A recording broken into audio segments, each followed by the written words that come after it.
Alright, so before Frieren, there was Maquia. So let's talk about it because I don't think I've seen that many people talk about this series, this film. So yeah, you guys like stories about an immortal elf learning how to cope with life, then you're definitely gonna want to put this show or this movie on your watch list. It's called Maquia When the Promised Flower Blooms.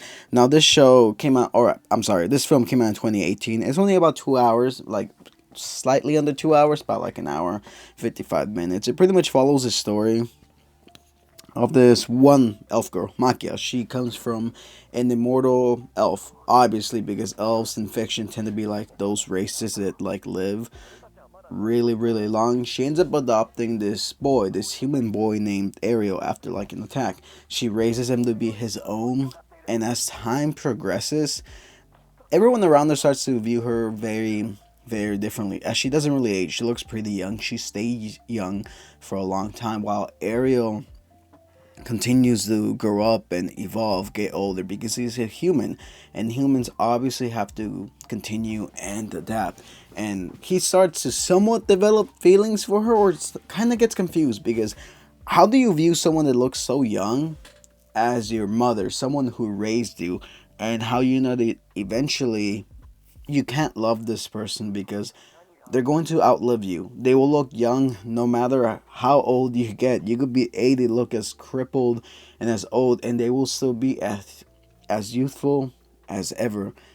That's pretty much the story of this film. It is probably one of the saddest films I've seen. I remember watching this like a few years back, maybe like 2 years ago or last year. I can't remember off the top of my head, but it's sad because you get to see the story of Ariel, how he pretty much grows up. He's a struggling boy. He ends up joining the military, and then he ends up fighting in a war. He ends up encountering his mother, his adopted mother again, and he pretty much breaks down because he finds someone that he loves and ultimately gets heartbroken. Like he ends up living a long and youthful life, and he dies like peacefully. That is when his mother appears towards the very end of the story, mourning for him, mourning for the only child she ever had, and how she couldn't really relate to him so much. She felt so much pity, she felt so much apathy for him due to the fact that she can never age, she can never fully die because she's an immortal elf. And where she comes from, her tribe, it's pretty much like known that do not make relationships with humans, do not bond with them as so and so, do not bond with these lesser beings than us, because at the end of the day you're only going to learn pain and punishment because they will see you for what you are, a curse, because immortality is essentially a curse. And that is the beauty of this film, because Makia presents us with a story of existential crisis. What do we do when time is limited for those around us? But for me, it is not. I can pretty much do whatever I want.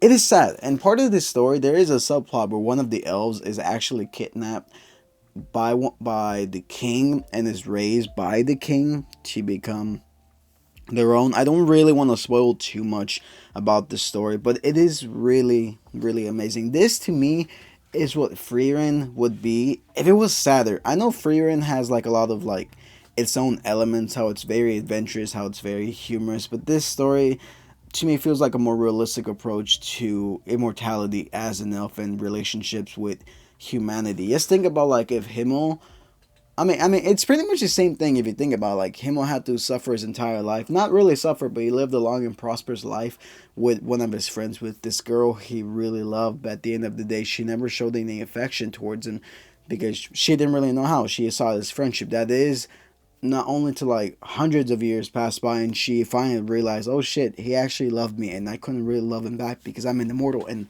I don't have that same luxury as humans do to love someone because of my time frame, because of my time span. That is pretty much the story of Maquia, and to me, it's really underwhelming that not too many people talk about this film because it's a phenomenal film. Like the animation isn't bad, but oh my gosh, this thing is sad. Like it's really, really sad. I do wish I had the chance to go watch this film in theaters whenever it came out like few years back. But man, when I tell you this film made me cry, it literally made me cry because it's so good. regardless, if you guys want a story that's somewhat like Frieren, but a bit sadder, I highly recommend go watch Maquia, When They Promise Flower Blooms. It's gonna get to you, man. It is going to get to you. With that being said, I'll catch you guys on my next video, and feel free to like, comment, subscribe.